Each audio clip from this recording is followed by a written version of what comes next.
we're gonna have to ask what type of script character it is. You know what to do. Buying and selling is a survival technique. Well, we're about to enter the battleground, one of Kunming's many souvenir markets, and experience what Notar calls the economy of storytelling, where the name of the game is authenticating commodified cultural relics.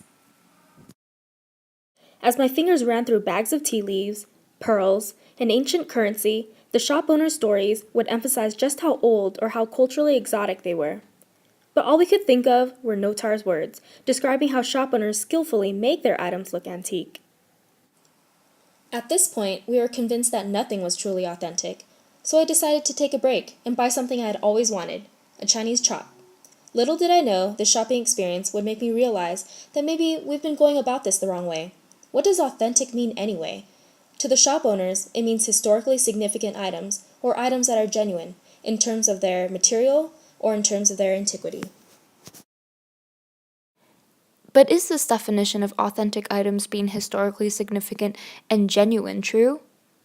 Based on Notar, the authenticity of an object is determined by its relation to that location, the spirit it carries, its narrative structure, and its importance and uses to the seller and buyer. The stone was quarried nearby Kunming. As for its spirit, in ancient times, people used the chop to sign official documents and letters. Even the shape on the top of this particular chop is in the shape of the roofs used in ancient times. Today people use it as a decorative stamp, and calligraphers use it as the seal on their artwork. Our chop has a narrative structure in the sense that it is framed in 3 different ways: its historical use, its modern-day use, and our personal experience buying the chop. And lastly, the chop is authentic to me as the consumer because I internalize the shop owner's narrative. As Notar suggested, it's authentic to me because of what it is and what it represents.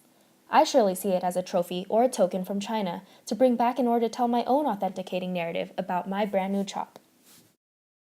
Maybe the bird and flower market was created just for tourists. Maybe the stone the chop was made out of was simply painted sandstone. Maybe the history of the chop differed according to each of the stall's laobans. And maybe Sam was not actually going to use the chop as a seal for letters, calligraphy works, or official documents. But what truly made the chop authentic was our genuine experience, our story buying the chop. If our narration wasn't authentic enough for you, check this out.